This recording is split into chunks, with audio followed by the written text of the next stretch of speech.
ભાજપ ખેડૂતોની નહીં પણ ઉદ્યોગપતિઓની સરકાર છે। ભાજપની સરકાર ઉદ્યોગપતિના કરોડોના દેવા માફ કરે છે પણ ખેડૂતોના દેવા માફ નથી કરતી। આ વાત કહી છે આમ આદમી પાર્ટીના પ્રદેશ અધ્યક્ષ ઈસુદાન ગઢવીએ। તો હાલમાં જ આમ આદમી પાર્ટી પરિવર્તન લાવો ખેડૂત બચાવો યાત્રા કરી રહી છે। આ યાત્રા દરમિયાન એક સભામાં ઈસુદાન ગઢવીએ ભાજપ પર પ્રહાર કર્યા હતા। સાથે જ તેમણે જિગીશા પટેલ પર થયેલા હુમલા વિશે પણ વાત કરી હતી। નમસ્કાર, હું છું ચંદ્રિકા પુત્રી નિરાલી। आओ सांभळीए ईसुदान गढ़वीए વધુમાં શું કહ્યું। बोलो भारत माता की जय जवान। मित्रों, આજે આપની વચ્ચે પરિવર્તન લાવો કિસાન બચાવો યાત્રા અંતર્ગત આવવાનું થયું છે ત્યારે મંચસ્થ ઉપસ્થિત ભાઈ શ્રી મનોજભાઈ સોરઠિયા, પ્રવીણભાઈ, રાજુભાઈ, જિગીશાબેન, ધાર્મિકભાઈ, અહીંના તમામ લીડરો અને આપ સૌ દૂર દૂરથી વધારેલા મારા વાલા ખેડૂત ભાઈઓ, મિત્રો, આજે મને બહુ આનંદ થાય। મહામંથન પૂરું કર્યું ને લગભગ 5 વર્ષ થયા છે, થવા જશે। 5 વર્ષ પહેલા કાર્યક્રમ હતો અને આજે પણ મહામંથનના ચાહકો ઉમ્મીદ સાથે જ્યારે મળે ત્યારે એમ કે ઈસુદાનભાઈ તમારો કાર્યક્રમ જોતા હતા, અમે જાગૃત થઈ ગયા અને બીજાને જાગૃત કરીએ છીએ। મિત્રો, આ ધરતી ઉપર આપણે આવ્યા છીએ તો કંઈક આપીને જઈએ। એક સમયે આ દેશ ગુલામ હતો। 5000 અંગ્રેજોએ 30 કરોડથી વધુ ભારતીયો ઉપર 200 વર્ષ રાજ કર્યું।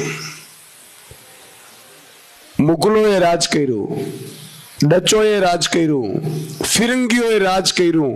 આ દેશ વર્ષોથી ગુલામીમાં જ જીવે છે। અત્યારે 78 વર્ષની આઝાદી મળી છે, પણ કોનાથી? હજી મને હમણાં જ રાજુભાઈ કહેતા હતા કે ઈસુદાનભાઈ અહીંયા હું આયોજન કરી રહ્યો હતો તોય ના પાડતા હતા પેલા કે આવવા ન દેતા, પબ્લિકને જવા ન દેતા, ફલાણું ન કરતા। કેટલી ગુલામી છે, પાછા બોલાવી લીધા, બરાબર છે। અને પાછા જેને બોલાવતા હશે જસા હશે એને મારે એમ કેવું છે કે આપણા દીકરાના લગ્ન હોય ન આવો ને તો વાંધો નથી ઈસુદાનભાઈ ત્યાં આંગણામાં, બીજાના આંગણામાં। આ તો તમારા સંતાનોની ચડીઓ બચે ને એટલા માટે તેની ઈસુદાનભાઈ લેવા નીકળી પડ્યા છે। અમારે શું છે, અમારે શું લેવા માટે આવ્યા છે? ઈસુદાન ગઢવીએ સમય પણ એવો હતો કે મંત્રીઓ મુખ્યમંત્રીઓને ત્યારે પણ કામ અટકતું નહોતું ને આજે પણ મારું પર્સનલ કામ કોઈ છે નહીં ને અટકશે નહીં। અમે તો તમારા સંતાનો માટે એનું ભવિષ્ય કેમ બગડે નહીં ને એના માટે થઈને ચિંતા કરીએ છીએ। અને એટલા માટે કે ઈશ્વરે આ ધરતી ઉપર જન્મ દીધો છે તો કંઈક કરીને જઈએ એટલા માટે અમે આ બધું કરી રહ્યા છીએ। અમને પણ કોઈ પદ પ્રતિષ્ઠાનો શોખ નથી, બધું ભોગવીને આવ્યા છે। મિત્રો, માતાજીની કૃપાથી, જગદંબાઓની કૃપાથી ભલે હું સામાન્ય પરિવારમાંથી આવું છું, એક ખેડૂત માલધારીનો દીકરો છું, પણ મા ભગવતીએ મને બુદ્ધિ આપી, હિંમત આપી, શક્તિ આપી, અવાજ ઉઠાવતો તો ને કાર્યક્રમમાં એટલા લોકો કર્ફ્યુની જેમ બેસી જતા હતા તો એ સમયે પણ મંત્રીઓ, મુખ્યમંત્રીઓ છે ને, મંત્રીઓ મારે વેઇટિંગમાં બેસતા હતા। સાહેબ, આ જગદંબાઓની કૃપા હતી, મારે કોઈ કઈ લેવાની કરવાની જરૂર નથી। અને સવાલ એ છે કે કોઈથી વિરોધ નથી। ચાલો જાહેરમાં તમે કહો કે ઉદ્યોગપતિઓના 16 લાખ કરોડ માફ કરતા હોય ભાજપ વાળા, તો મારા આ ગરીબ વંચિત ગરીબ ખેડૂતોનો શું વાંક છે સાહેબ? હમણાં જ ભાઈ ગીરુભાઈ નો દીકરો છે પેલો અનિલ અંબાણી ને ઓળખો ને? અનિલભાઈ અંબાણીના 48,000 કરોડ માફ કરી દીધા એક ઝાટકે, એક માણસના।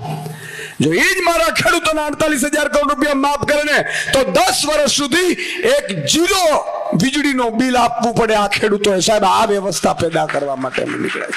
અમે ઉદ્યોગપતિઓ માટે નથી નીકળ્યા, અમે ગરીબો, વંચિતો, શોષિતો, મજૂરો, શ્રમિકો, નાના કર્મચારીઓ માટે નીકળેલા છીએ। મારી માતા બેન દીકરીઓ માટે નીકળ્યા છીએ। આજે અવાજ ઉઠાવે ને ડર લાગે છે. બેન શ્રી જિગીષાબેન ઉપર પરમ દિવસે હુમલો થયો, એમનો શું વાંક હતો ખબર છે?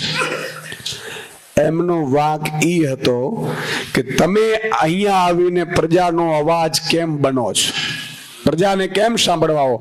એક પાટીદાર સમાજની દીકરી ઉપર ધોળા દિવસે જો હુમલાઓ થતા હોય તો નાલાયકો તમારીથી બીજું કાયર બીજું કોઈ હોઈ ન શકે સાહેબ.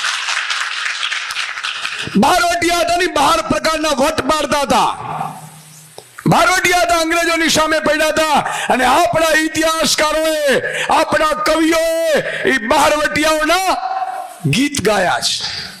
શું કામ? એ જોગીદાસ ખુમાણ હોય, એ મઢવાડિયા હોય, એ તમે જુઓ મુરુ માણેક હોય, આવા કેટલાય રામબાડા હોય, આવા બારવટિયાઓ 12 પ્રકારના વટ પાડતા હતા સાહેબ. અને ક્યારે રૈયત ઉપર, નબળા ઉપર, બેન દીકરી ઉપર હાથ નહોતા નાખતા. ઈ અંગ્રેજોની સામે લડતા હતા ને ત્યારે પણ હાથ નથી નાખતા. નમાલાઓ, તમે આપણી બહેનો ઉપર હાથ નાખો છો, એની ઉપર હુમલા કરો છો. તમારામાં તાકાત હોય તો નરેન્દ્ર મોદીની સામે બોલી બતાવો. ભાઈડો તો ત્યારે કહેશું કે તમે નરેન્દ્ર મોદી અમિત શાહની સામે બોલી બતાવશો. અમારા આમ આદમી ઉપર હુમલા કરો છો. કેટલાક અધિકારીઓ સિંગમ બની પડે છે, એને મારે કેવું છે, ખેડૂતોના ખેતરમાં થાંભલા નાખવો એટલે ભડબડ ભડબડ કરતો ઉપડું ઉતરી આવે છે, વૈયા પક્ષી ઉતરે. કલેક્ટર ને એસપી ને અધિકારીઓ એના માટે પગાર આપીએ છીએ.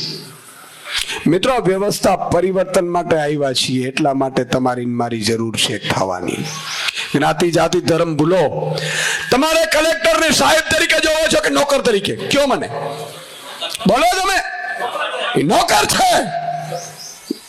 ગુજરાતના નહીં, ભારતના અધિકારીઓ બધા નોકર છે.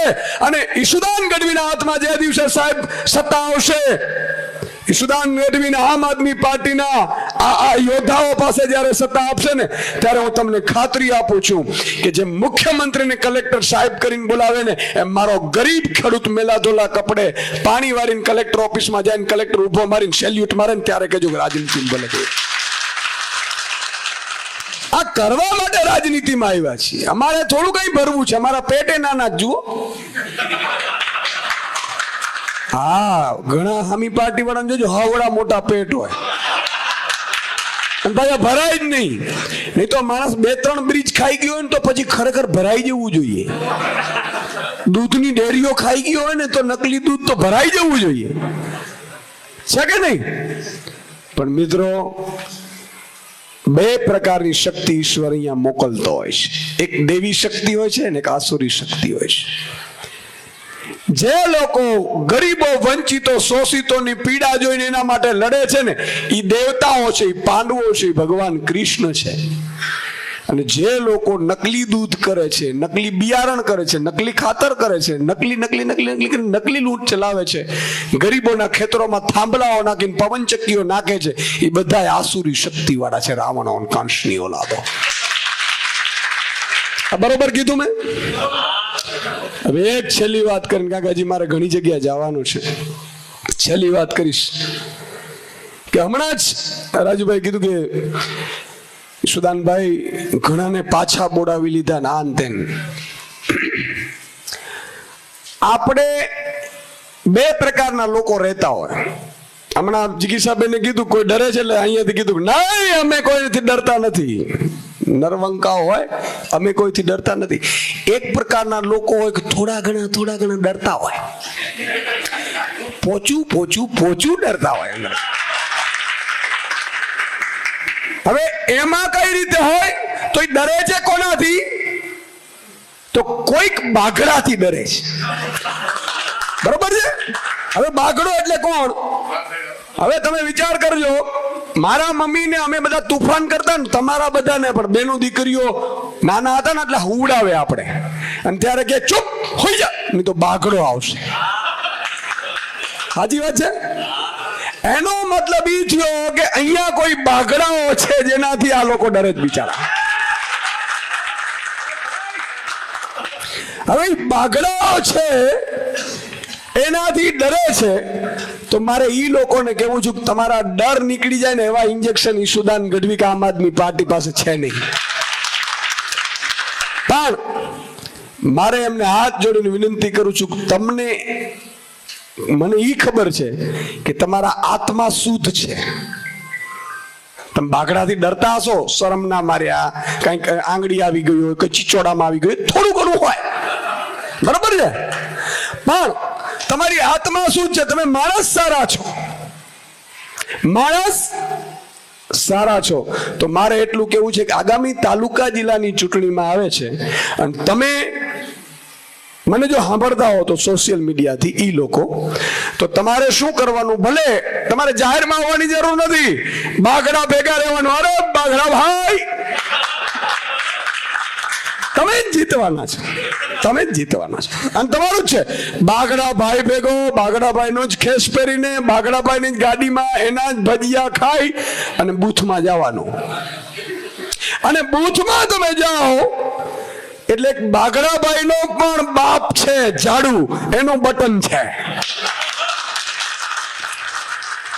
ઈ તમે બટન બાગડાભાઈ નો દબાવશો કે ઝાડુ નો દબાવશો એમાં ખબર ઈ બાગડાભાઈ ને નહીં પડે.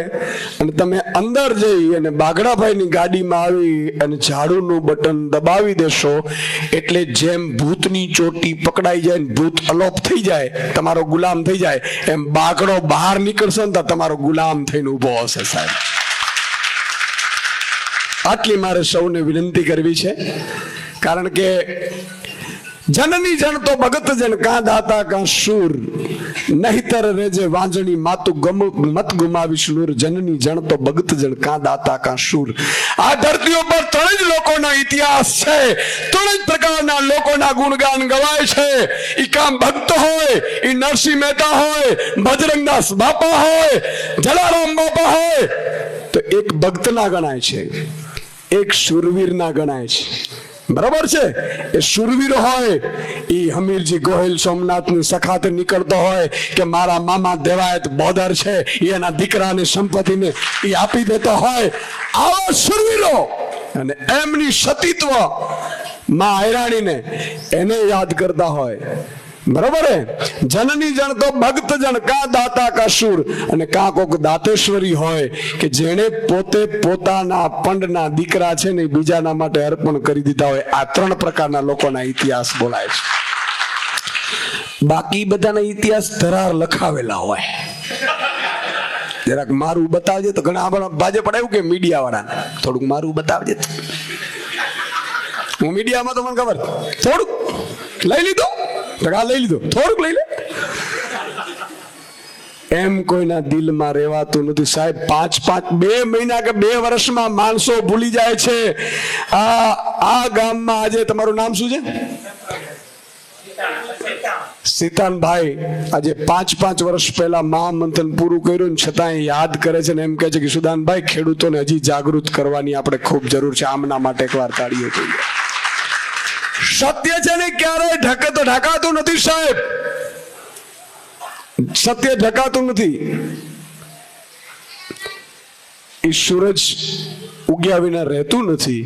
એ કૌરવોની સેના હતી સાહેબ, એટલી મોટી સેના હતી અને કૌરવોમાં એવું જ થતું હતું. જોજો તમે, એ કૌરવો યુદ્ધ લડતા ને એટલે દુર્યોધન કોઈને નોકે ને તો બીજો રાજા પહોંચી જાય. દુર્યોધન ભાઈ, હું તારી સાથે છું. જેમ આપણે જોજો બાગડાની ભેગા આપણા મામા બાપા ફઈના ગળસ ઘૂસી જાય. હું બાગડાની ભેગો છું, છે કે નહીં? હું કે બાગડા એમ કૌરવો ભેગો મિત્રો સેના વધતી જ ગઈ. સેના ઇવન આ યુધિષ્ઠિર ને એ બધાના સગા સંબંધીઓ હતા, ઈ કૌરવોની સેનામાં હતા. બોલો,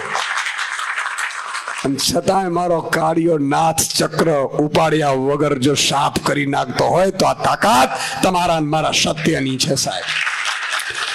આગામી સમયમાં ઝાડુ જેમ સવારમાં ઉઠીને મારી માતા બેન દીકરી ઘર સાફ કરી અને શુદ્ધ બનાવી દે છે, એમ આ ઝાડુ ભાજપને સાફ કરીને મારા ખેડૂતોને ઉદ્યોગપતિ બનાવી દેવાનો છે. બોલો ભારત માતા કી જય જવાન. તો જેમ તમે સુદાન ગઢવીની વાત સાંભળી, તમે તેમની વાતથી કેટલા સહેમત છો, શું વિચારો છો, કમેન્ટ કરીને જણાવો. અત્યાર માટે બસ આટલું જ. સમાચારને લગતી વધુ અપડેટ્સ માટે અમારી વેબસાઇટ www.gujaratplus.in પર પણ માહિતી મેળવી શકો છો. ધન્યવાદ.